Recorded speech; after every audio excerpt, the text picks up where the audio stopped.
Nicodemus जानता था कि मनुष्य परमेश्वर के राज्य में कैसे प्रवेश कर सकता है। प्रभु यीशु मसीह ने उसे सरल उत्तर दिया और वो उत्तर यह था, यूहन्ना 3:3। यीशु कहता है, मैं तुमसे सच सच कहता हूं, यदि कोई नए सिरे से जन्म ना ले तो वो परमेश्वर के राज्य देख नहीं सकता। ये रहा निकोदेमुस का प्रश्न का उत्तर। और यीशु कह रहा, तुझे नए सिरे से जन्म लेना है। मैं जानता हूं तुझे मूसा की व्यवस्था पता है, मैं जानता हूं कि तुझे 10 आज्ञा पता है, मैं जानता हूं कि तुझे परमेश्वर के सारे विधियां पता है, लेकिन इसके द्वारा तू परमेश्वर के राज्य में प्रवेश नहीं कर सकता। यदि तुझे परमेश्वर के राज्य में प्रवेश करना होगा तो नया जन्म लेना होगा। हालेलुया। क्या हमने नया जन्म ले लिया? नया जन्म लेना क्या होता है? क्या लगता है पानी के बपतिस्मे नया जन्म है? क्या प्रभु भोज में शामिल होना नया जन्म है? क्या हर संडे रविवार चर्चा में आना नया जन्म है? नया जन्म क्या होता है दोस्तों? यीशु क्यों कह रहा है कि तुम्हें नए सिरे से जन्म लेना होगा यदि तू वहां जाना चाहता है? अब मैं नया जन्म प्राप्त किए हुए एक व्यक्ति था और अब मैं यकीन नहीं करेंगे दोस्तों, ना केवल मैं नशक की बीमारी से आजाद हुआ, गाली की बीमारी से आजाद हुआ, गंदे ख्यालों की बीमारी से आजाद हुआ और हर एक प्रकार की बुरी चीजों से खुदा ने मुझे आजाद किया। और यही होता है नया जन्म दोस्तों। पुराने पिछले सब बातों को भूलकर मसीह में नया जन्म लेकर अच्छी दौड़ों में दौड़ना।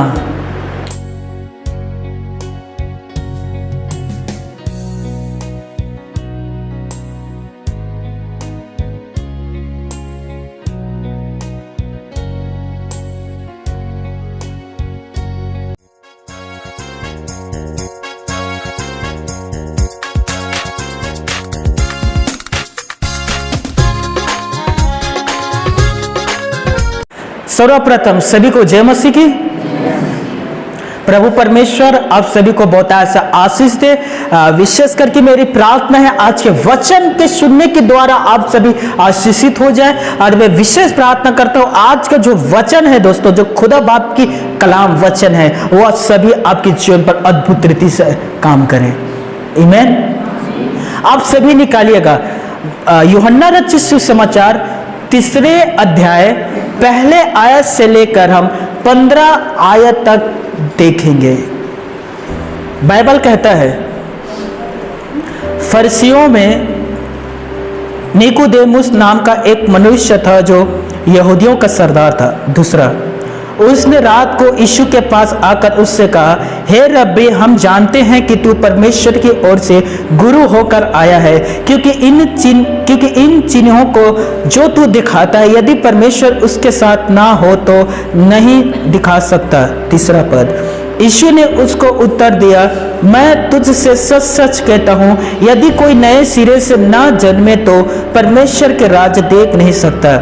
चौथा, निकोदेमुस ने उससे कहा, मनुष्य जब बूढ़ा हो गया तो कैसे जन्म ले सकता है? क्या वो अपनी माता के गर्भ में दूसरी बार प्रवेश करके जन्म ले सकता है? पांचवा पद, यीशु ने उत्तर दिया, मैं तुमसे सच सच कहता हूं, जब तक कोई मनुष्य जल और आत्मा से ना जन्मे तो वह परमेश्वर के राज्य में प्रवेश नहीं कर सकता। छठवां, क्योंकि जो शरीर से जन्मा है वो शरीर है और जो आत्मा से जन्मा है वो आत्मा है।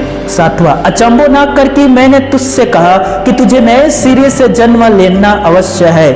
हवा जिधर चाहती है उधर चलती है और तो उसका शब्द सुनता है, परंतु नहीं जानते कि वो किधर से आती है और किधर को जाती है। जो कोई आत्मा से जन्मा है वह ऐसा ही है। 9वें, निकोदेमुस ने उसको उत्तर दिया, ये बातें कैसे हो सकती है? 10वां, यीशु ने यह सुनकर उससे कहा, तू इजराइल का गुरु होकर भी क्या इन बातों को नहीं समझता? 11 पद, मैं तुमसे सच सच कहता हूं कि हम जो जानते हैं वह कहते हैं और जिसे हमने देखा है उसकी गवाही देते हैं और तुम हमारी गवाही ग्रहण नहीं करते। 12, जब मैंने तुमसे पृथ्वी की बातें कही और तुम विश्वास नहीं करते, तो यदि मैं तुमसे स्वर्ग की बातें कहूं तो फिर कैसे विश्वास करोगे? 13 पद, कोई स्वर्ग पर नहीं चढ़ा, केवल वही जो स्वर्ग से उतरा, अर्थात मनुष्य का पुत्र जो स्वर्ग में है।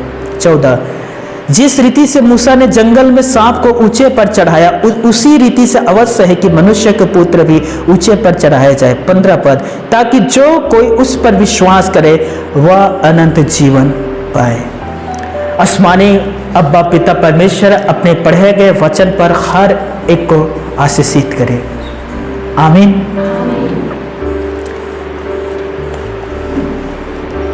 यूहन्ना रचित सुसमाचार का यह तीसरा जो अध्याय है बहुत प्रमुख अध्याय है दोस्तों, बहुत ही ज़्यादा मायने रखता है यूहन्ना की पुस्तक में, क्योंकि यीशु मसीह यहाँ नया जन्म के विषय में बात करता है।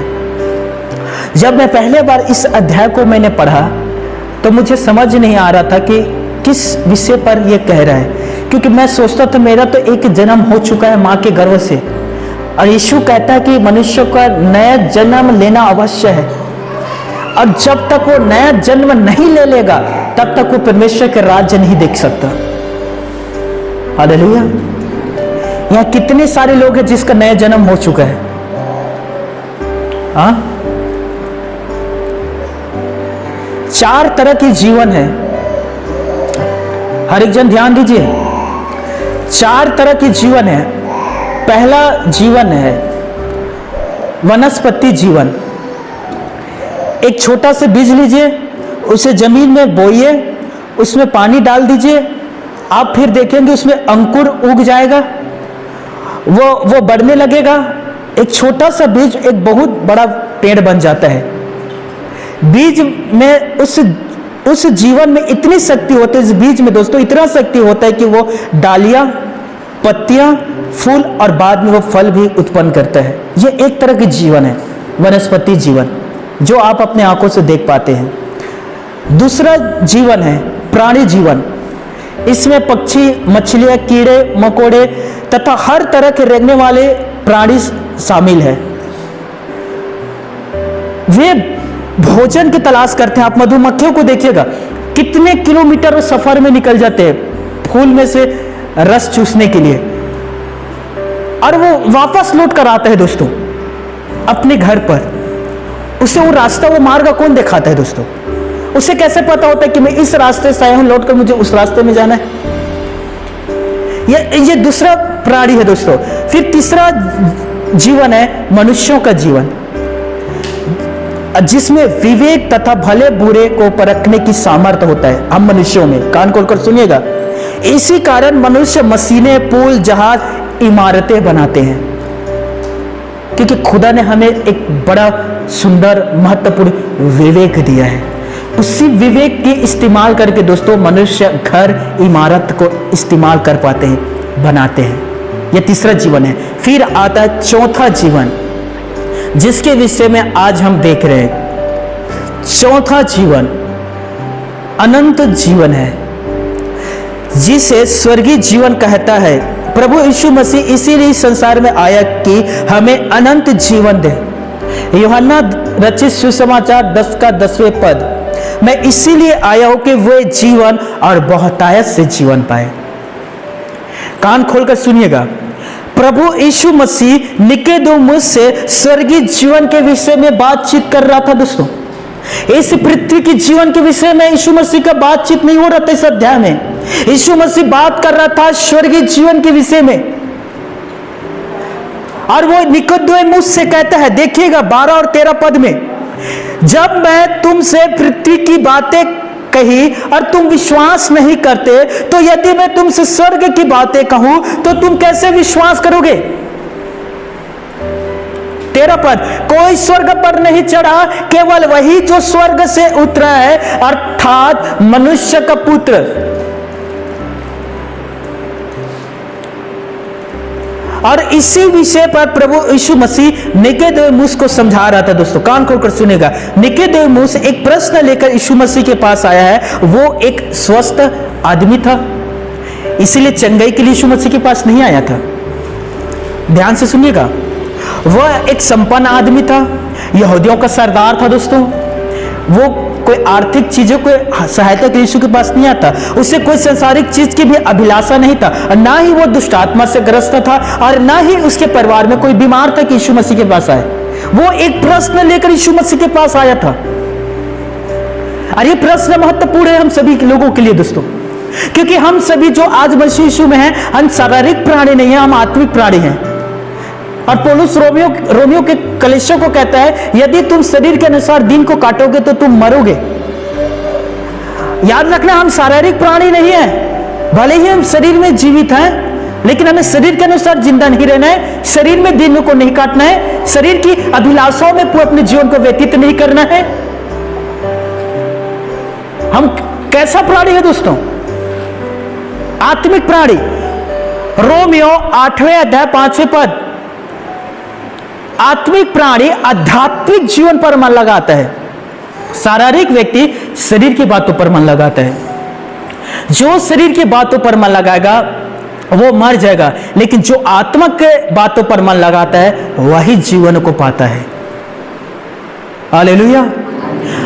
हम लोग मनुष्य जो शरीर धारण करके आए हुए, हम लोग सबसे ज्यादा महत्व किसे देते? शरीर को।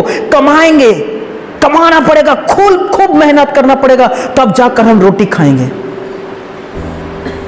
और यीशु मसीह इस बात की अनुमति नहीं देता। यीशु मसीह ने यूहन्ना 6 में कहा, नाशवान भोजन के लिए परिश्रम ना करो, लेकिन उस भोजन के लिए परिश्रम करो जो मनुष्य के पुत्र तुम्हें देगा। मेरे बात को समझिएगा, यीशु मसीह किस विषय में बात कर रहा है यहां दोस्तों? यीशु क्यों कह रहा है नाशवान भोजन के लिए परिश्रम मत करो? यूहन्ना 4 आप पढ़ लेना घर में जाकर। यीशु मसीह के चेले यीशु मसीह के पास आकर कहता है, हे स्वामी देख हमने रोटी ले आया है, आ हमारे साथ रोटी खा, भोजन कर। तो यीशु मसीह ने क्या कहा आपको पता है? मेरा भोजन यह है कि मैं अपने भेजने वाले के काम को करूं,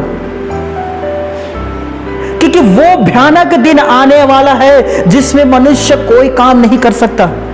मेरा भोजन क्या है कि मैं अपने भेजने वाले के काम को पूरा करूं। आपका भोजन क्या है दोस्तों? बताइए आपके भोजन क्या है? मेरे बातों को ध्यान से समझना। यीशु मसीह ने कभी इस चीज पर जिक्र नहीं किया कि तुम लोग दिन रात काम करो, कभी नहीं कहा दोस्तों।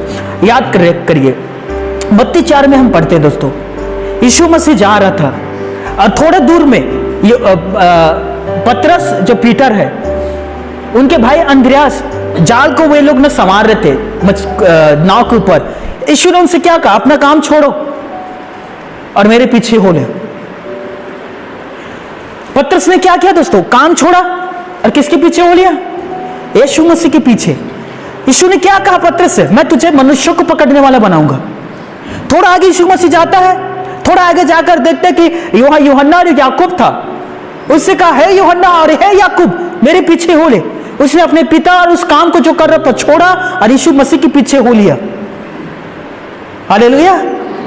यीशु मसीह कह रहा था मेरे पीछे आ जाओ, तुम लोग मेरे पीछे चलो, सांसारिक वस्तुएं तुम्हें ऑलरेडी मिलेगा। हालेलुया। यीशु क्या कह रहा है दोस्तों? मत्ती 6 में आप पढ़ लेना, मेरे ख्याल से 31-32 पद में यीशु मसीह इस आयतों में कहता है दोस्तों, ध्यान से सुनिएगा, हे विश्वासियों चिंता मत करना हम क्या खाएंगे, क्या पिएंगे और क्या कपड़ा है जिसे हम पहनेंगे। इन चीजों के विषय में चिंता मत करना। इन चीजों के विषय में संसारिक लोग चिंता करते हैं, लेकिन मैं तुमसे क्या कहता हूं से सब कुछ तुम्हें मिल जाएगा, क्योंकि परमेश्वर जानता है कि तुम्हें इन चीजों की आवश्यकता है। ये सब कुछ तुम्हें मिल जाएगा। कौन कह रहा है दोस्तों? प्रभु यीशु मसीह। आगे यीशु मसीह कहता है यूहन्ना मत्ती 6:33 में, सबसे पहले मेरी राज और मेरी धर्म की खोज करो। हालेलुया। किसकी खोज करो? खुदा की राज और उसकी धर्मों की खोजों में लगे रहो। मैं गवाह हूं दोस्तों, जब से मैं मसीह के पीछे चल रहा हूं और लगभग 2 से 3 साल हो गया दोस्तों, मैं जब और थोड़ा गंभीरता से और गहराई से मैं बाइबल अध्ययन कर रहा हूं और अपना ज्यादा समय मैं खुदा को दे रहा हूं। खुदा मेरी गवाह है, आप सब मेरी गवाह हो। मैं ज्यादा बीमार नहीं पड़ता दोस्तों। साल में एक बार सर्दी जुकाम हुआ बात अलग है, मैं ज्यादा बीमार नहीं पड़ता। इससे पहले मैं सबसे अधिक डॉक्टरों के पास जाया करता था, बहुत ही इलाज ट्रीटमेंट करवाया करता था, लेकिन जब से मैंने खुदा के वचनों को गंभीरता से पढ़कर सीरियस लेकर मैं उस वचन को मनन करके उसमें अपने आप को मैंने जब ढा दिया, माफ करना, उसमें उस सांचा में अपने आप को मैं कवर कर लिया, उस सांचा में अपने आप को ढाल लिया, तब से मैं दोस्तों एक खुशहाली जीवन बिता रहा हूं। और यही बात यीशु मसीह ने कहा था कि मेरे राज और धर्म की खोज करो।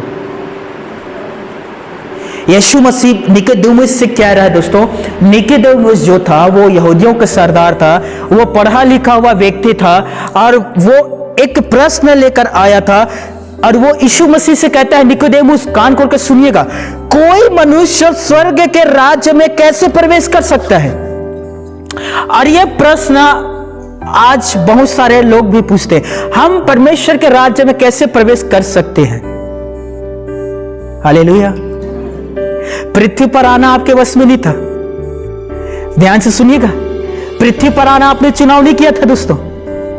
आप मां के गर्भ में आपने प्रवेश किया, 9 महीना हुआ, ना चाहते हुए भी आपके मां ने आपको जन्म दिया, क्योंकि परमेश्वर की एक रीति 9 महीने ही कोख में रखना पड़ता है। हालेलुया। आप बाहर आना नहीं चाहते थे, फिर भी आपको जबरदस्ती लाया गया।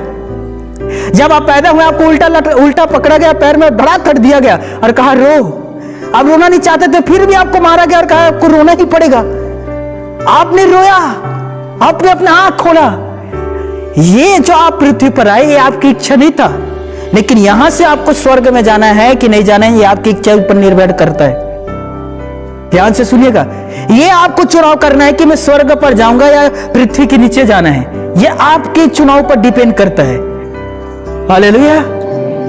अब मेरे और ध्यान दीजिएगा, निकोदेमुस यीशु मसीह के पास आकर कह रहा है, वो एक विद्वान व्यक्ति था दोस्तों, यहूदियों का सरदार था, वो विद्वान पढ़ा लिखा हुआ व्यक्ति था, और वो कहता है कोई मनुष्य स्वर्ग के राज्य में कैसे प्रवेश कर सकता है? निकोदेमुस परमेश्वर के वचन की भविष्यवाणियों को भली भांति वो जानता था।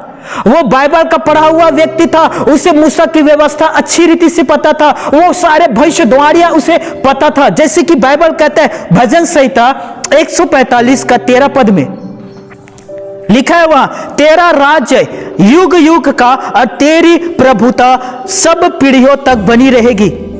दानियल के पुस्तक 2 अध्याय 44 आयत में लिखा है दोस्तों कि उसका जो राज्य है वो सदा काल के लिए है।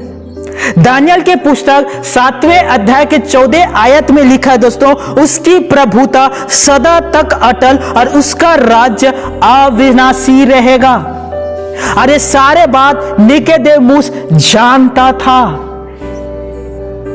हालेलुया। निकोदेमुस जानता था कि मनुष्य परमेश्वर के राज्य में कैसे प्रवेश कर सकता है। प्रभु यीशु मसीह ने उसे सरल उत्तर दिया, और वो उत्तर यह था, यूहन्ना 3 का 3। यीशु कहता है, मैं तुमसे सच सच कहता हूं, यदि कोई नए सिरे से जन्म ना ले तो वो परमेश्वर के राज्य देख नहीं सकता।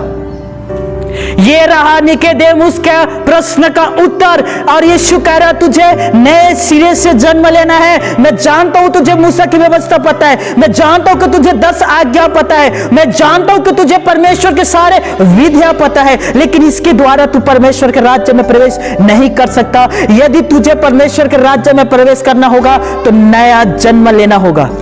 हालेलुया। क्या हमने नया जन्म ले लिया? क्या हमने नया जन्म ले लिया दोस्तों? नया जन्म लेना क्या होता है? क्या लगता है पानी के बपतिस्मे में नया जन्म है? क्या प्रभु भोज में शामिल होना नया जन्म है? क्या हर संडे रविवार चर्च में आना नया जन्म है? नया जन्म क्या होता है दोस्तों? यीशु क्यों कह रहा है कि तुम्हें नए सिरे से जन्म लेना होगा यदि तू वहां जाना चाहता है? हालेलुया। अब यकीन नहीं करेंगे, इसी वचन को प्रभु यीशु ने इसी अध्याय में 5 बार दोहराते हैं। कितने बार? बार बार यीशु मसीह क्यों कहता था निकोदेमुस से, तुझे नया जन्म लेना होगा? अब लिख लीजिएगा, यूहन्ना 3 का 3 पद में, 5वें पद में, 6वें पद में, 7वें पद में और 8वें पद में यीशु मसीह से 5 बार दोहराया है दोस्तों। हालेलुया।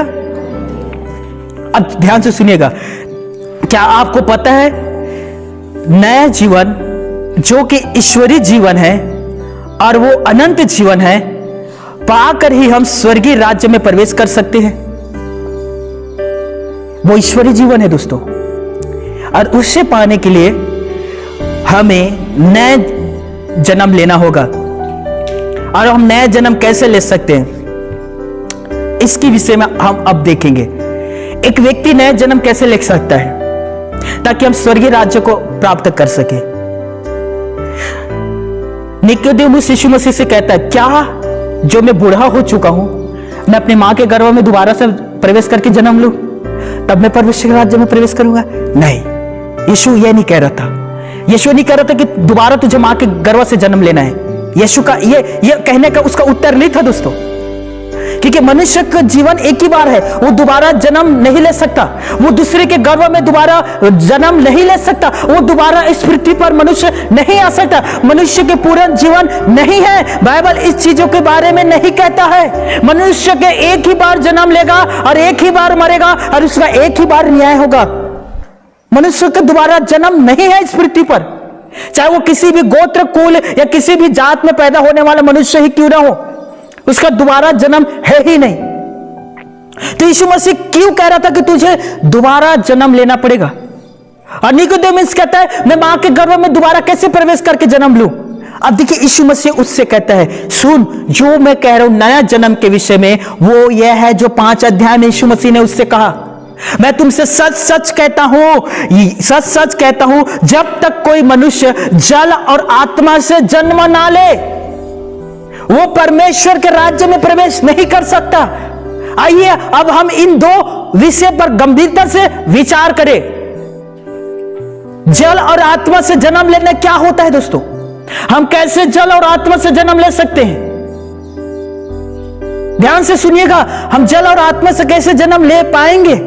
तो ध्यान से सुनिए, जल का अर्थ क्या होता है दोस्तों? यीशु मसीह ने क्या कहा? मैं इसीलिए इस पृथ्वी पर आया हूं कि जो कोई भी प्यासा है वो मेरे पास आए और मैं उसे जीवन के जल में से पिलाऊंगा। अर्थात वो जीवन के जल किसके पास है? यीशु मसीह के पास है। और जो कोई भी प्यासा यीशु के पास आता है, यीशु मसीह उसे अपनी आत्मा में से पिलाता है, जिसे जीवन की जल कहा गया है दोस्तों। अब देखिएगा, अभी मैं एक प्रश्न पूछ रहा हूं, बहुत सारे लोग इसके जवाब नहीं दे पाएंगे। बहुत सारे लोग इस चीज को महसूस नहीं कर पाए हैं। कितने लोग हैं जो आत्मा से परिपूर्ण हो चुके हैं, पवित्र आत्मा से?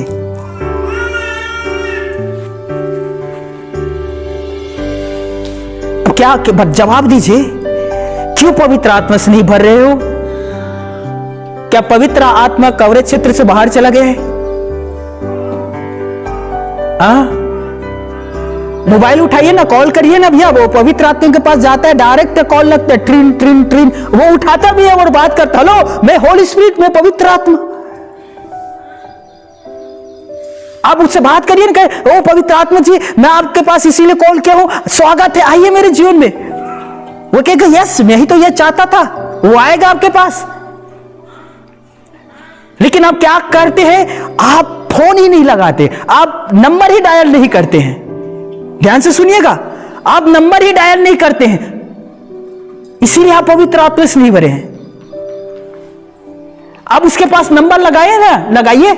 आप लोग क्या कहते हैं? हम नहीं लगावागा, वो करवे क्षेत्र से बाहर रही थे। अरे नहीं रहा है, वो बेमेतरा में ही है। किसने कहा वो करवे क्षेत्र से बाहर है? वो भिकापुर गांव में है, वो बुंदेला गांव भी में है, वो जेवरी गांव भी में है, वो नवागढ़ भी में है। आप यकीन करेंगे, वो यहां भी है। भागिएगा मत। हालेलुया। अरे फोन उठाइए ना, नंबर डायल करिए, बात करिए, वो आएगा। हालेलुया। लेकिन आप लोग क्या करते हैं दोस्तों? आप लोग डायल ही नहीं करते, आप नंबर ही नहीं लगाते हैं। बिना बुलाए पवित्र आत्मा आपके जीवन पर नहीं आएगा, याद रख लेना। पहला कुरिन्थियों 12वें अध्याय 2 पद, बिना पवित्र आत्मा के कोई नहीं कह सकता कि यीशु स्वामी है। वो पवित्र आत्मा ही है जो आपके अंदर आकर इस बात की चिल्ला चिल्ला कर गवाही देता है कि यीशु ही तेरा स्वामी है। और पवित्र आत्मा के बिना आप अधूरे हैं। और यही बात यीशु मसीह कह रहा है, जब तक कोई व्यक्ति पवित्र आत्मा से जन्म ना ले तब तक वो परमेश्वर के राज्य में प्रवेश नहीं कर सकता। हालेलुया। अब क्यों पवित्र आत्मा को इनवाइट नहीं करते दोस्तों? क्यों? जब मैं पहले बार यीशु मसीह के पास गया, करीबन 20-25 दिन के बाद मुझे पवित्र आत्मा के विषय में पहली बार मुझे जानकारी मिला। मैंने पवित्र आत्मा से भरे हुए लोगों को अन्य भाषाओं में प्रार्थना करते हुए मैंने सुना, मुझे प्रेरित किया, वो मुझे मोटिवेशन किया, और मैंने भी पास्टर के पास जाकर कहा, ये लो पेन और ये लो कॉपी, वो लिख कर दो मुझे, मैं भी अन्य भाषा में प्रार्थना करना चाहता हूं, पेन और कॉपी ले लीजिए, लिख कर दीजिए मुझे। पास्टर ने कहा, वो हम लिखकर आपको दे नहीं सकते, वो खुदा के गिफ्ट है, आप उससे मांगे वो आपको देगा, हम पास्टर आपको नहीं दे सकते। हालेलुया। याकूब के पत्री भी में लिखा है, हर एक दान और हर एक वरदान परमेश्वर पिता की ओर से मिलता है। हालेलुया। मैंने पास्टर से कहा, कुछ भी हो जाए, मैं अन्य भाषा में प्रार्थना करना चाहता हूं, बताओ इसके लिए मुझे क्या करना पड़ेगा। अर्थात मैं पास्टर से कह रहा था कि मुझे नया जन्म चाहिए। उसी दिन, यह बात सच्ची है, 2015 की, पास्टर ने मुझसे कहा, अपनी सारे गलतियों गुनाहों को खुदा के सामने रख और तौबा करके दोबारा मैं उस गलत रास्तों पर नहीं चलूंगा। मैं घर आया, ध्यान से सुनिएगा, मैं घर आया, मैंने प्रभु से प्रार्थना की और कहा, प्रभु मैं शराब पीता हूं, बीड़ी पीता हूं, गुटखा खाता हूं, और इसमें मैं जकड़ा हुआ हूं, ये एक रोग है प्रभु, और मैं चाह कर भी इसमें से मैं बाहर नहीं आ सकता। क्या तू मेरी सहायता करेगा? क्या तू मेरी मदद करेगा इस सबको छुड़ाने में? और मैंने प्रार्थना किया और मैंने कहा, प्रभु मुझसे नहीं हो पाएगा, लेकिन हाँ तू यदि सहायता करेगा मैं इन सारे नशे से बाहर आ जाऊंगा, और मैं वादा करता हूं प्रभु फिर जीवन में कभी भी मैं उस नशे को छूऊंगा नहीं। और उसने मेरी सहायता किया, और अब यकीन नहीं करेंगे दोस्तों, वो सारा नशा मैंने छोड़ा एक ही दिन में, और मैं प्रार्थना करने लगा पवित्र आत्मा के संबंध में, और तीसरे महीने के आखिरी में परमेश्वर ने मुझे पवित्र आत्मा से परिपूर्ण कर दिया, और उसने अपने सामर्थ्य से मुझे भर दिया दोस्तों, और उसी दिन मेरा नया जन्म हुआ। हालेलुया।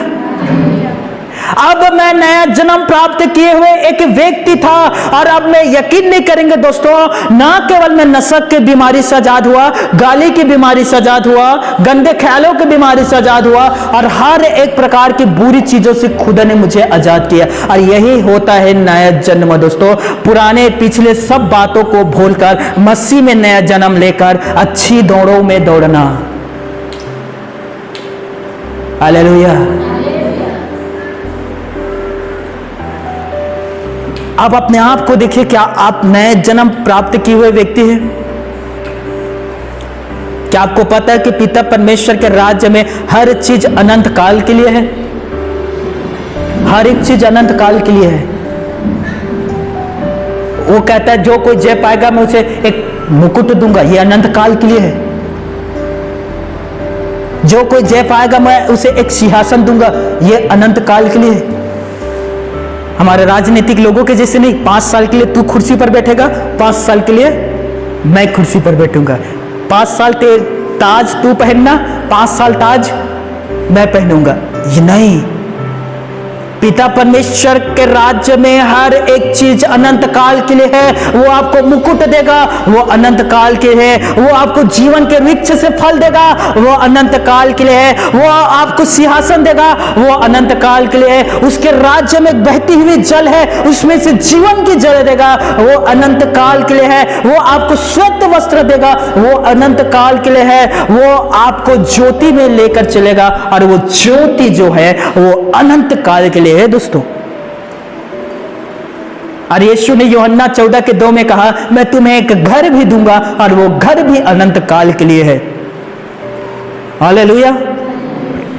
वहां का राज्य अनंत काल का राज्य है। उस अनंत राज्य में अनंत महिमा है, अनंत पवित्रता है, अनंत प्रेम है, अनंत मिरास है और अनंत सामर्थ है और अनंत शांति है दोस्तों।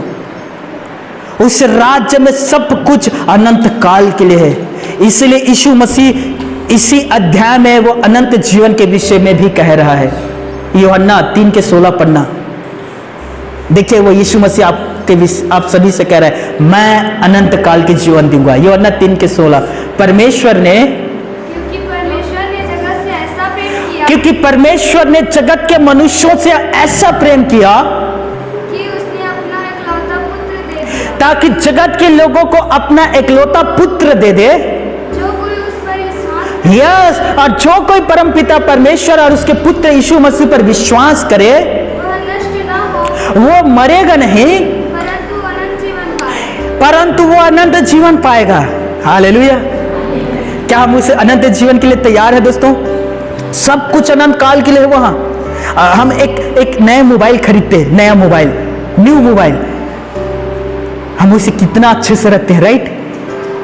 उसमें कवर डालते हैं, सामने उसके जो क्या कहते हैं टच करते, उसमें लेमिनेशन लगाते हैं और बार बार उसे मोबाइल को हम देखते हैं, साफ करते हैं, धूल मिट्टी सबको, फिर से उसे साफ करके रखते हैं और बाकायदा अपने पास रखते कि चोरी ना हो जाए।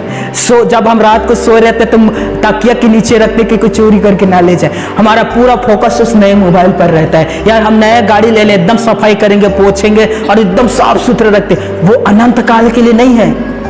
कुछ साल के बाद जिस मोबाइल से आप प्रेम कर रहे हो और उससे आप प्रेम करना कम कर देंगे और वो कहीं कोने में पड़े रहेगा।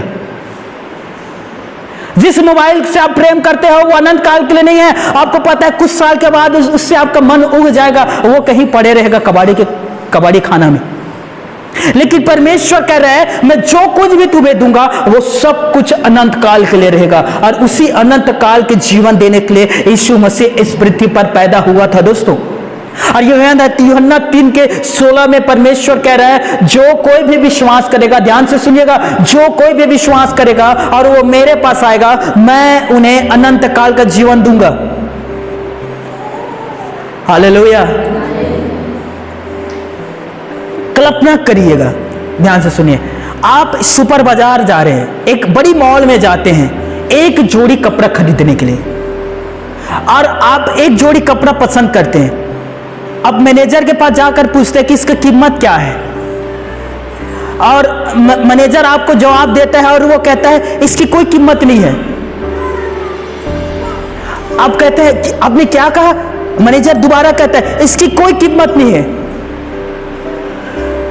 ये आपके लिए है, फ्री। और आगे मैनेजर कहता है यहां जितनी चीज आपको दिखाई दे रहा है ये सब कुछ आपका है, फ्री, कोई कीमत नहीं, जितना चाहे उतना ले जाओ। हालेलुया। अब मैनेजर से कहते हैं प्लीज मुझे 15 मिनट समय दीजिएगा, मैं वापस आ रहा हूं। और अब बाहर जाते हैं, एक 407 बड़ी वाली गाड़ी लाते हैं और जितना हो सके अब उस गाड़ी में भरते हैं और उस गाड़ी में सब सामान भरकर आप मैनेजर से कहते हैं ये मेरा है। मैनेजर कहते हैं यस, ये सब कुछ तुम्हारा है। हालेलुया। और आपके ख्याल आ रहा होगा भैया वो कौन सा सुपर बाजार है, हमें भी बता दीजिए। आप लोग सोच रहे होंगे भैया हमें भी बताइए वो सुपर बाजार कौन सा है, हम भी उस मॉल में जाना चाहते हैं और सब कुछ भर कर लाना चाहते हैं। हमारे घर में एक ट्रैक्टर है भैया, ट्रैक्टर में हम भर कर लाएंगे। हालेलुया। जानना चाहते हो सुपर बाजार कौन सा है, वो मॉल कौन सा है? अब कान खोलकर सुनिएगा दोस्तों, हम पिता परमेश्वर के पास आकर कहते हैं हे हमारे परमेश्वर मुझ पर दया करिएगा और मेरे पाप को माफ कर दीजिए, मुझे दंड मत दीजिए, मुझ पर दया करिए। हम यही ना परमेश्वर के पास आकर कहते हैं कि हे खुदा हम पापी हैं, हमारे पाप को माफ कर और हमें दंड मत दीजिए। अब ध्यान से सुनिएगा, प्रभु यीशु मसीह कहता है हे मेरे बेटा, हे मेरी बेटी, ना केवल मैं तेरे पाप क्षमा करूंगा पर मैं तुझे स्वर्ग का सब वस्तु को दे दूंगा। हालेलुया। यीशु मसीह क्या कह रहा है? ना केवल मैं तेरे पाप क्षमा करूंगा परंतु तुझे स्वर्ग का सब वस्तु भी देता हूं, वो सब कुछ तुम्हारा है। हालेलुया। यीशु क्या कह रहा है? वो सब वस्तु तुम्हारा है। मेरे प्यारे भाइयों और बहनों, आप समझिए, यीशु कह रहे हैं स्वर्ग का सारे वस्तु तुम्हारा है। हमें क्या करना होगा दोस्तों? हमें उसे लाना होगा। मेरे ख्याल से गलातियों 4 अध्याय 7 आयत में, देखो अब मैं तुम्हें दास नहीं कह रहा हूं, नहीं, तुम मेरे चेले हो, मेरे संतान हो, और जब मैंने तुम्हें अपनी संतान बनाया तो तुम उस मेरे संतान होने के द्वारा उस स्वर्गीय वस्तु का वारिस भी हो। बाइबल में लिखा है दोस्तों, एक पत्री आप पढ़ सकते, पढ़िएगा, इफिसियों के पत्री 1 अध्याय 3 पद, जल्दी से निकाल कर पढ़िएगा। इफिसियों के पत्री 1 अध्याय 3 पद। हमारे प्रभु यीशु मसीह के परमेश्वर और पिता का धन्यवाद हाँ, और पिता का धन्यवाद हो कि उसने हमें मसीह में जिसने हमें यीशु मसीह में स्वर्गीय स्थानों में स्वर्गीय स्थानों में सब प्रकार की आत्मिक आशीष दी है। 7 प्रकार की आत्मिक आशीष दी है। क्या कहता है बाइबल के? 1 आशीष दी है? क्या कहता है बाइबल? 2 आशीष दी है? नहीं, बाइबल कहता है 7 प्रकार के आत्मिक आशीष दी है। हालेलुया। कितने लोग सिस्टर कैथरीन के बारे में जानते हैं? महान प्रचारक, महान दोस्तों, सर्वश्रेष्ठ प्रचारक थी वो सिस्टर कैथरीन। एक बहुत बड़ा क्रूसेड होने वाला था, बहुत बड़ा मीटिंग। अब उसके मीटिंग में हजारों नहीं लाखों लोग इकट्ठा हुआ करते थे। ध्यान से सुनिएगा। और जब जब उसकी मीटिंग हुआ करता था, पत्रकार, टीवी रिपोर्टर सब इकट्ठे हो जाते थे इंटरव्यू लेने के लिए। एक बड़ी क्रूसेड हो रहा था दोस्तों, और सबको पता था कि सामने दरवाजे से वो कैथरीन प्रवेश करेगी, मीटिंग अटेंड करेगी, प्रचार करेगी, प्रार्थना करेगी, लेकिन वापस सामने दरवाजे से नहीं जाएगी, पीछे दरवाजे से जाएगी। ये सच्ची बात है, कान खोलकर सुनिएगा। नया जन्म पाए हुए व्यक्ति के साथ यही होता है। खुदा उसे इतने आशीष और सामर्थ्य से भर देता है कि वो जो सामर्थ्य है उसके शरीर से वो छलकते रहता है दोस्तों। ध्यान से सुनना। तो जो लोग मीटिंग, जो बड़े क्रूसेड मीटिंग करा रहे थे ना दोस्तों, कार्यक्रम, उन लोगों ने कहा हम किसी को नहीं बताएंगे और हम कैथरीन को मीटिंग समाप्त होने के बाद पीछे दरवाजे से निकालेंगे बाहर। हालेलुया। और पीछे दरवाजे से उसे निकालने से पहले वहां एक बड़ी किचन हॉल था दोस्तों, किचन रूम, जहां बहुत सारे लोग खाना पका रहे थे, और उनमें से किसी को नहीं बताया गया था कि सिस्टर कैथरीन यहां से होकर गुजरेगी।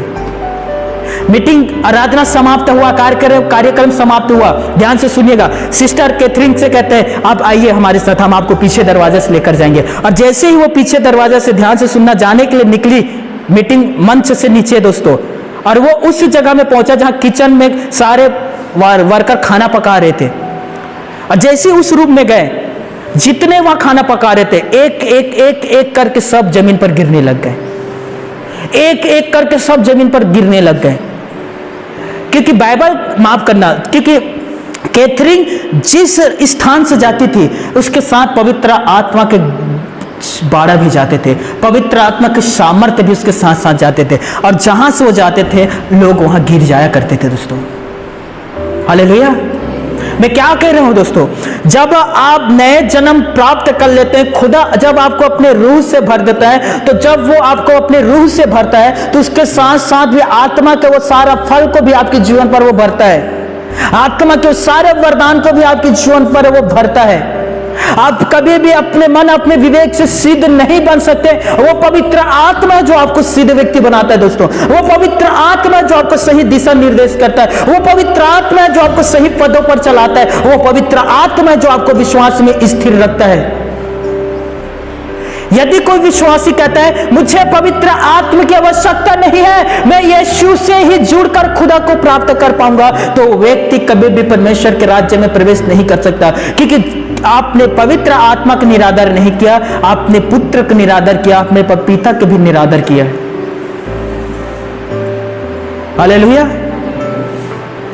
एक बात याद रखना, यहोवा ही परमेश्वर है, यीशु ही परमेश्वर है, और पवित्र आत्मा ही परमेश्वर है।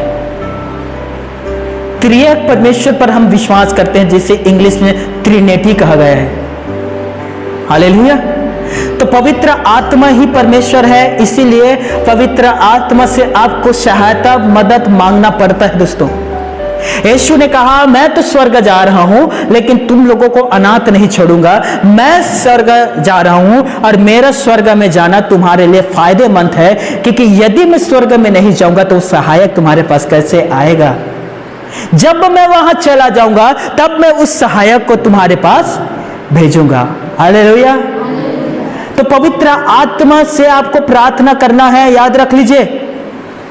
आप माता मरियम से प्रार्थना मत करिए, आप संत पौलुस से प्रार्थना मत करिए, आप अब्राहम इसहाक के नाम लेकर प्रार्थना मत करिए, कोई बात नहीं, लेकिन पवित्र आत्मिक उपस्थिति में बैठकर आपको प्रार्थना करना पड़ेगा। हालेलुया।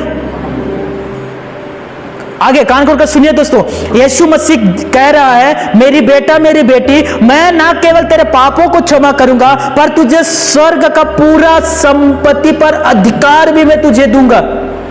परमेश्वर का यही वचन है दोस्तों। पहला कुरिन्थियों 2 अध्याय 9 आयत, जो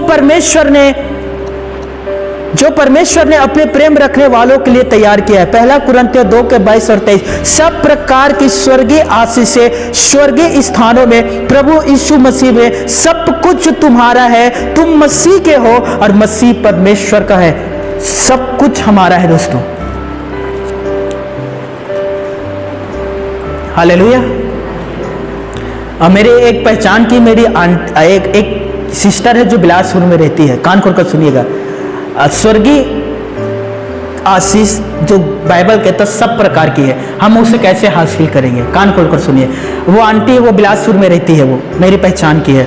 उसने मुझसे कहा कि अगेश्वर तू एक काम कर, एक दिन जब भी तू बिलासपुर आता है मेरे घर आना। क्या कहा उसने? मेरे घर आना। जब भी आएगा बिलासपुर मैंने तेरे लिए कुछ रखा है। मैंने कहा ठीक है आंटी। उसके कहने के बाद मैं 5 से 6 महीना में नहीं गया बिलासपुर। फिर एक दिन में हाई कोर्ट से फोन आता है वकील का और कहता है कि आपको बिलासपुर आना पड़ेगा। मैं बिलासपुर गया और उस आंटी ने जिसने मुझे निमंत्रण दिया था मैं उसके घर गया और उसने एक झोली निकाल कर लाया, बड़ा वाला झोली, और कहा ये आपके लिए। मैंने कहा शुक्रिया, अभी रुक। फिर अंदर गया, एक बड़ा बोरी निकाल कर लाया और कहता है ये भी आपके लिए। मैंने कहा शुक्रिया, अभी रुक। वो तिवारा गई, फिर एक बहुत बड़ा झोली लेकर आया और कहता है ये भी तेरा है। मैंने कहा शुक्रिया, अभी रुक, अभी और है। वो अंदर गई, एक बाल्टी, बड़ा वाला बाल्टी लेकर आया और उसके अंदर कुछ था। उसने कहा ये भी तुम्हारा है। मैंने कहा शुक्रिया, अभी रुक, अभी और है। हालेलुया। जब मैं वो झोला बड़ा वाला खोल कर देखा उसमें कपड़ा था। वो एक बड़ा वाला में जो बोरी लेकर आया था उसे खोल कर देखा उसमें भी कपड़ा था। वो बाल्टी में लेकर आया उसे खोल कर देखा उसमें चावल था। हालेलुया। और 1-2 नहीं, इस प्रकार से 10-12 उसने बैग लेकर मुझे दिया दोस्तों। हालेलुया। मैं क्या कह रहा हूं दोस्तों, जब आप पिता परमेश्वर के पास आते हैं वो आपको एक आशीष नहीं देता। वो ये नहीं कहता कि मैं तेरा पाप क्षमा कर दिया, ठीक है तू जा, तेरा पाप क्षमा हुआ। नहीं, वो आपको सुरक्षा भी करता है, आपको शैतान से लड़ने के लिए अपने अस्त्र शस्त्र भी देता है। हालेलुया। वो आपके मार्ग में आपकी सहायता करता है और हर प्रकार के स्वर्गीय आशीषों से आपको परिपूर्ण करता है। किंगडम, साम्राज्य, याद रखिए आज उस परमेश्वर के साम्राज्य में आप उसका उत्तराधिकारी हैं। कितने लोग समझ पा रहे हैं? किंगडम, परमेश्वर के साम्राज्य में आप परम पिता परमेश्वर के उत्तराधिकारी हैं। आप क्या छोटे व्यक्ति हैं? बंद कर दो ये प्रार्थना करने। यीशु देख, मैं अपन झोली लेकर तोर पास आया, मैं एक भिखारी हूं। बाइबल तो नहीं कहता कि तुम एक भिखारी हो। हाँ, बाइबल क्या कहता कि तुम एक भिखारी हो? क्या आप भी एक गीत गाते, तेरे पास आता हूं यीशु झोली लेकर भर दे। बंद करो ऐसा प्रार्थना करना। अब उत्तराधिकारी हैं। यूहन्ना 1:12, जितनों ने विश्वास किया उन सभी को परमेश्वर के पुत्र होने का अधिकार दिया। हालेलुया। आप कौन है? परमेश्वर का संतान है आप। तो संतान, अब मुझे बताइए, क्या आप अपने पिताजी के पास जाकर यह कहते हैं पिताजी मैं एक भिखारी हूं? तो आपके पिता के क्या ये कब हुआ? अरे मैं तो राजा को पैदा किया था, तू कैसे कह सकते कि मैं भिखारी हूं? अब अपने माता पिता के पास जाकर यही कहते हैं, बाबूजी मम्मी जी मैं भिखारी हूं, मुझे 2 रुपया दे दे। ऐसा कहते हो क्या? नहीं, आप क्या कहते हो? पिताजी मुझे 200 रुपए की जरूरत है। पिताजी मुझे 2000 की जरूरत है। क्यों? स्कूल फीस भर रहा है मुझे। पिताजी मुझे 200 चाहिए। क्यों? मुझे बस में जाना है स्कूल। अब अधिकार के साथ मांगते हैं ना। हालेलुया। यही सेम हम परमेश्वर के साथ भी करते हैं दोस्तों। याद रखिए, जब हम परमेश्वर के पास आते हैं, ध्यान से सुनिएगा, वो हमारे गुनाहों को तो माफ करता है, लेकिन हर एक प्रकार के आशीषों से भी वो हमें भर देता है। आमीन। अनंत जीवन में हम कैसे प्रवेश करेंगे? उस अनंत जीवन में हम कैसे प्रवेश करेंगे?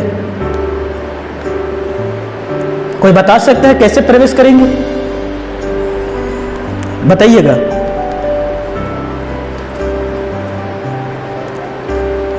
हाँ, बताइए। क्या ख्याल ये आ रहा है कि भैया हम आखिरी में दान चढ़ाते हैं, हम इधर दान देते हैं, उधर दरवाजा खुल गया, अब हम प्रवेश कर सकते हैं? नहीं भैया, ऐसा नहीं है। तो ध्यान से सुनिएगा, अनंत जीवन कैसे हम प्राप्त कर सकते हैं? यह रहा इसका जवाब, सरल विश्वास के साथ। हालेलुया। बाइबल ये नहीं कहता आपको भयानक लड़ाई युद्ध लड़ना पड़ेगा, आपको सामने 10,000 शत्रु को हराना पड़ेगा, फिर आप अनंत जीवन में प्रवेश करेंगे। नहीं, बाइबल कहता है सरल विश्वास के साथ ग्रहण करके तुम अनंत जीवन में प्रवेश कर सकते हो। यूहन्ना रचित सुसमाचार 6वें अध्याय 47 पद, यीशु कहता है यहां, मैं तुमसे सच सच कहता हूं कि जो कोई विश्वास करता है अनंत जीवन उसी का है। आगे यूहन्ना 3:16, जो विश्वास करता है अनंत जीवन उसी का है। यूहन्ना 5:24 पद, जो मेरे भेजने वालों पर विश्वास करता है उसके वचन सुनकर उस पर दंड की कोई आज्ञा नहीं, परंतु वो मृत्यु से पार होकर अनंत जीवन में प्रवेश करता है।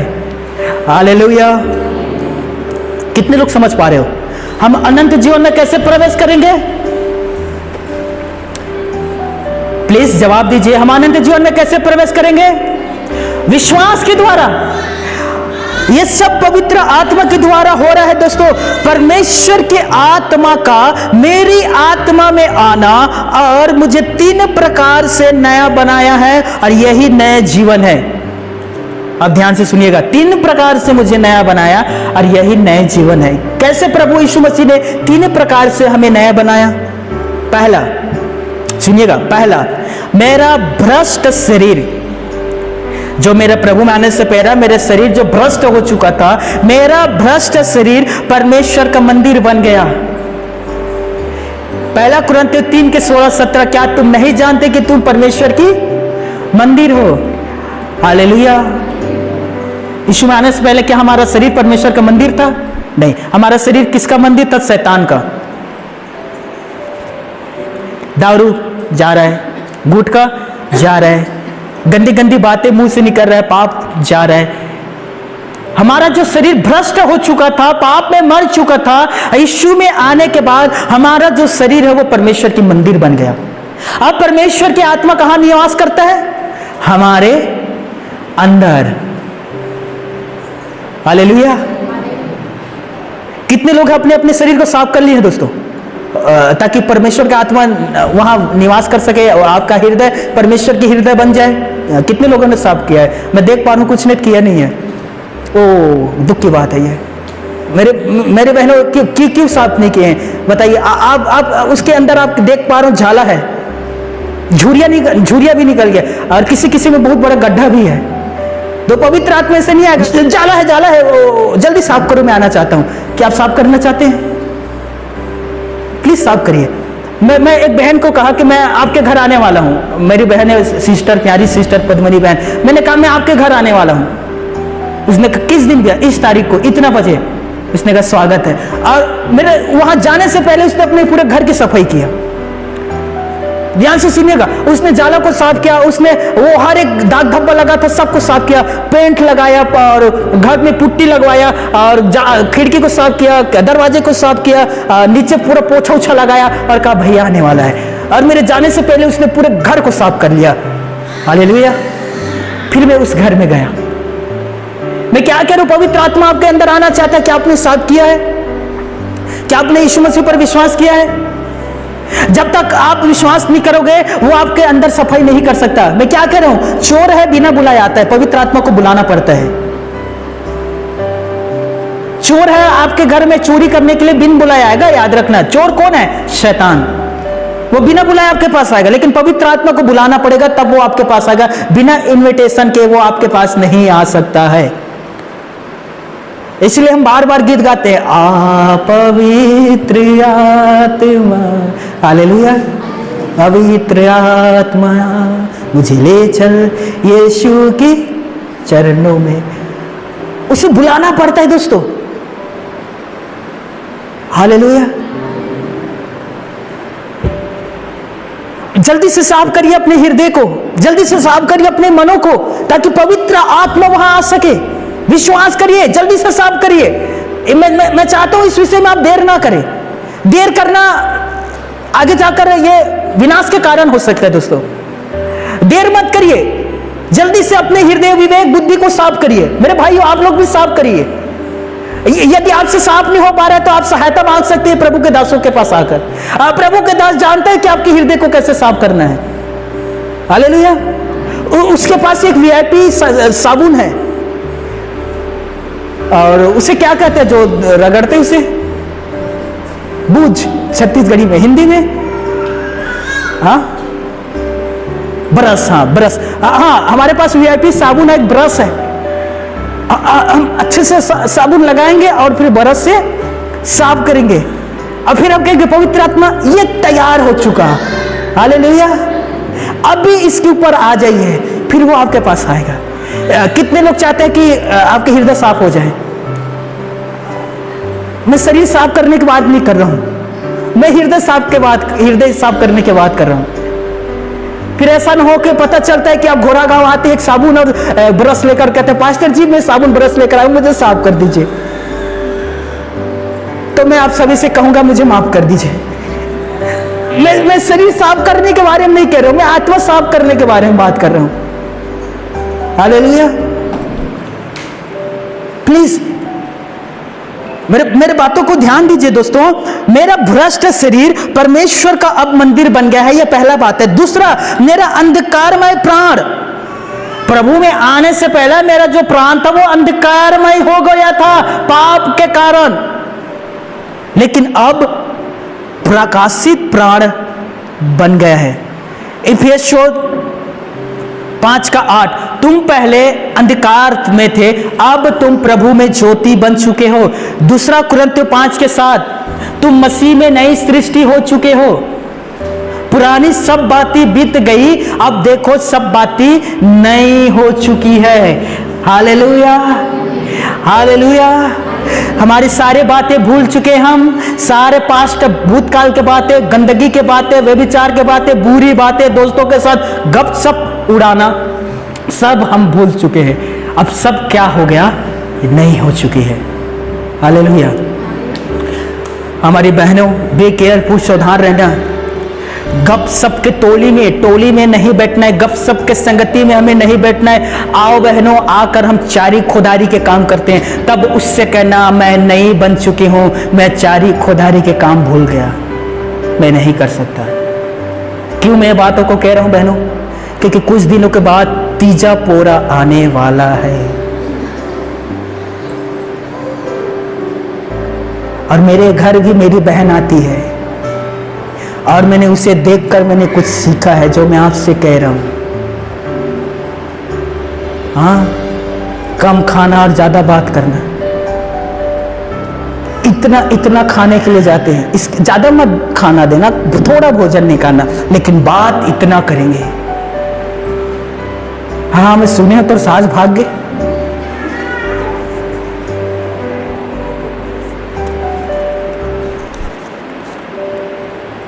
सुन हमरो गांव के एक जन भागे है मतलब बतावा था। अब तो वो काखर सास से शुरू हुआ और काखर सास तक चले गए। ये होता है ना। अरे हमें वो सब चीज नहीं करना है। पुरानी सारी बातें बीत गई है, देखो हम नई बातें लेकर आए हैं। मसीह में हम नई सृष्टि हैं। हालेलुया। मैं नहीं कह रहा हूं कि मत जाना, जाइए। आपके भाई आपको नहीं बुलाने के लिए गए, बेझिझक जाइए दोस्तों। उपवास रहना 2 दिन के, बेझिझक रहिए, लेकिन परमेश्वर के साथ समय बिताइए।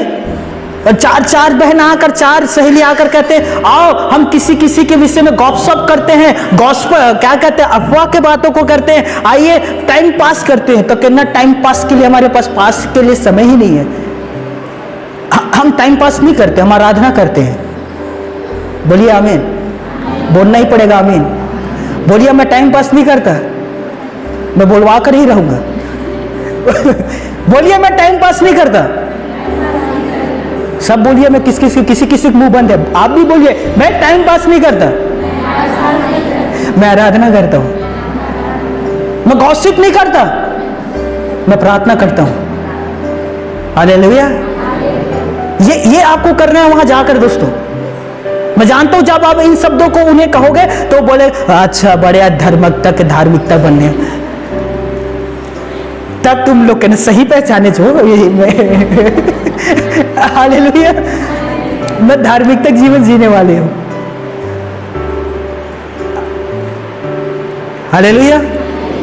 जैसे ही वो गॉसिप वाला मीटिंग शुरू होता है वहां से उठकर चले जाइए। हालेलुया। हमें उसमें नहीं रहना है। बाइबल क्या कहता है? बाइबल चीख कर चिल्ला कर पुकार कर कहता है, 1 कुरिन्थियों 15:33 में बुरी संगति अच्छे चरित्र को बिगाड़ देता है। आप वहां 4 दिन के लिए गए दोस्तों, ऐसा ना हो 4 दिन के वो संगति में आप भी बुरे बन जाए। वो संभव प्रयास करेगा आपको अपनी तरफ खींचने के लिए, लेकिन आप कहना मैं उस संगति में नहीं बैठूंगा। ध्यान से सुनिए मेरी बहनों, मैं उस संगति में नहीं बैठूंगी। हालेलुया। आगे बाइबल क्या कहता है ध्यान से सुनिएगा। दूसरा हमने देखा, मेरा अंधकारमय प्राण अब प्रकाशित प्राण हो गया क्योंकि मैं मसीह में नई सृष्टि बन गया हूं। तीसरा, मृत आत्मा, मेरा जो शरीर प्रभु में आने से पहले मर चुका था, मृत आत्मा अब जागृत आत्मा अर्थात जीने वाली आत्मा बन गया। इफिसियों के पत्री 2:1, उसने तुम्हें भी जलाया जो पाप और अधर्म के कारण मरे हुए थे, उसने हमें जिलाया है। दूसरा, कुलेशियों के पत्री 2:12, उसी में प्रभु में बपतिस्मा के साथ और उसी में परमेश्वर के सामर्थ्य के साथ उसने तुम्हें भी जिलाया। किसने हमें जिलाया?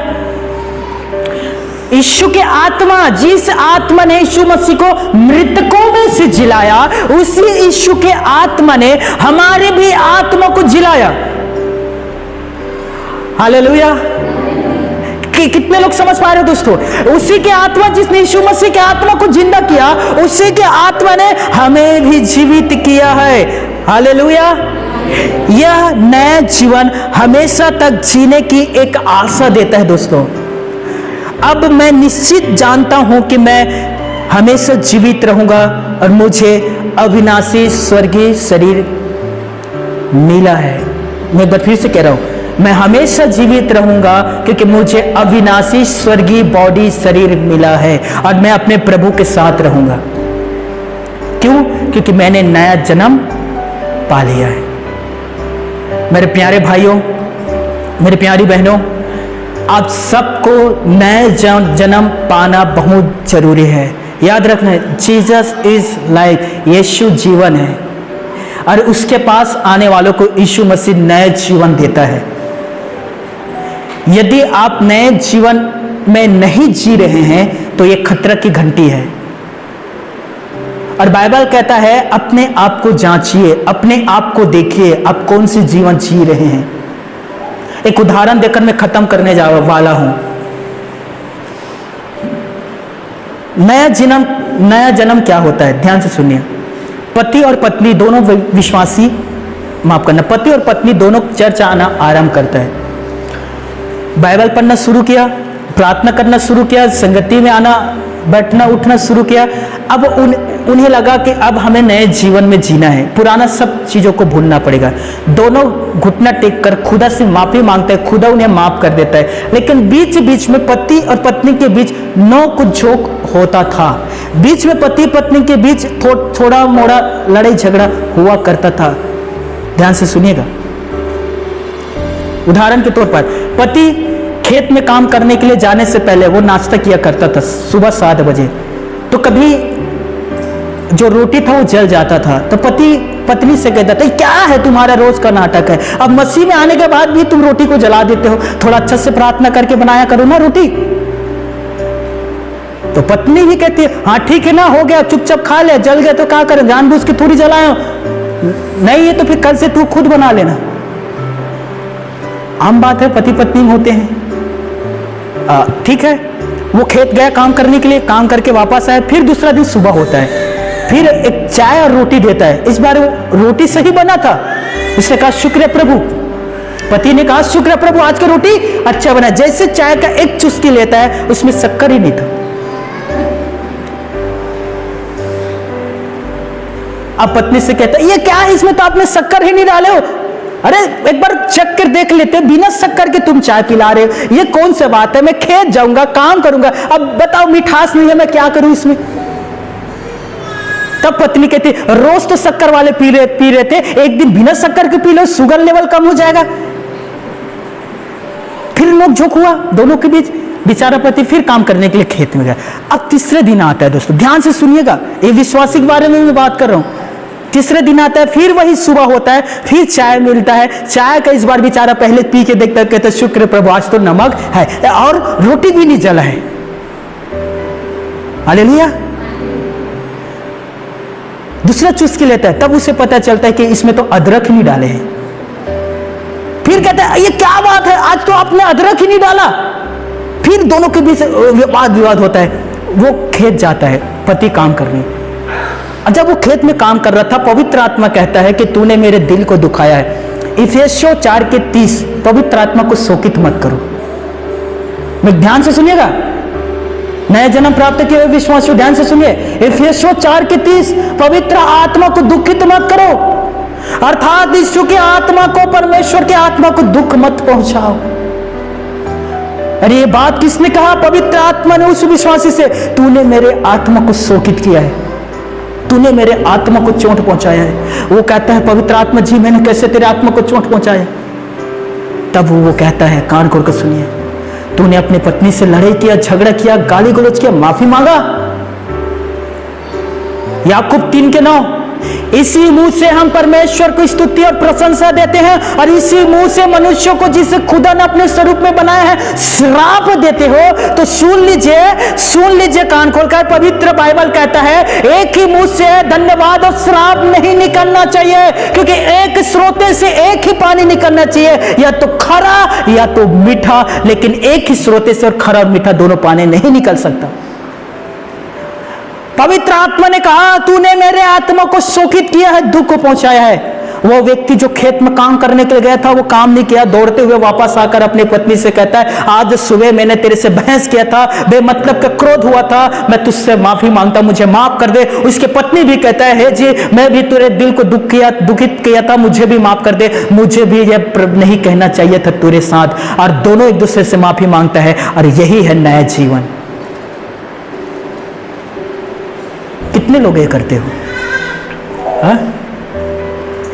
आज के हमारे भाई मुंह बंद करके रहना तो रही, नहीं तो निकल यहां से, तेरे बाप के घर नहीं है, मेरे बाप के घर है। वो बेचारी घर से निकल जाते हैं और जाते कहां है? अपने मैके। वहां उसके भाई के साथ झगड़ा होता है, उसके भाई कहता है ये तेरे बाप के घर नहीं है, निकल यहां से, शादी होकर जहां गया तो वहां जाओ।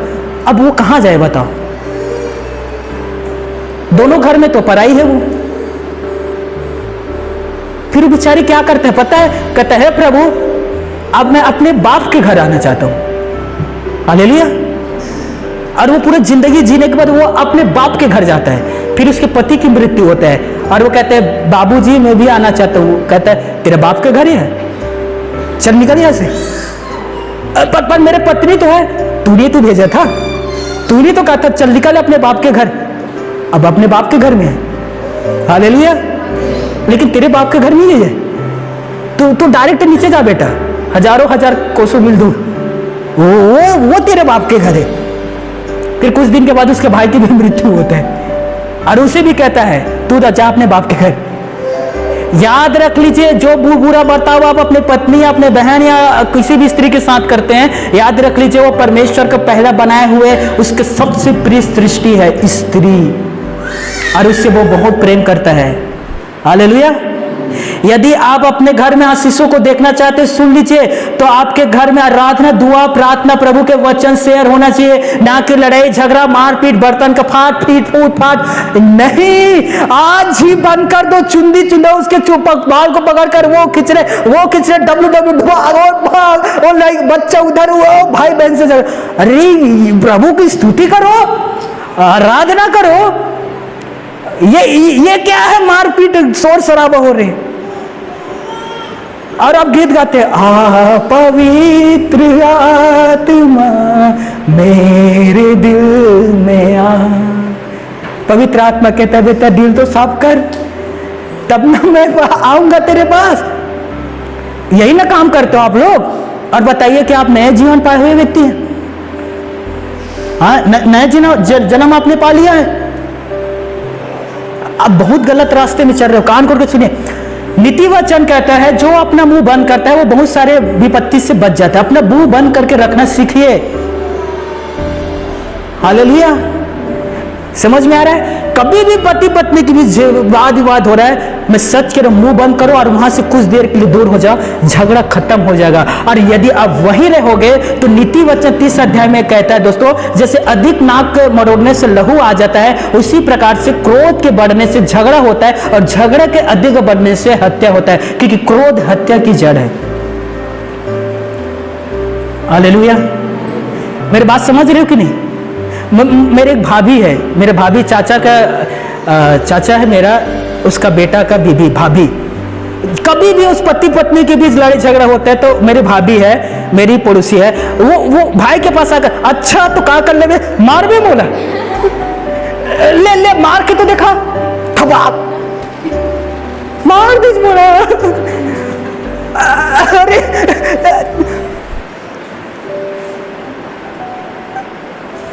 आप लोग भी करते हो ऐसे?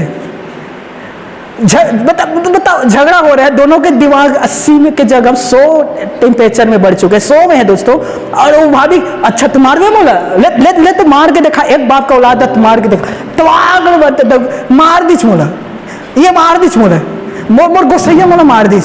अब मैं तो यहाँ नहीं रहने वाला, अब मैं तो चले यहाँ से। भैया तो उकसाया किसने? उकसा कूद रहा है।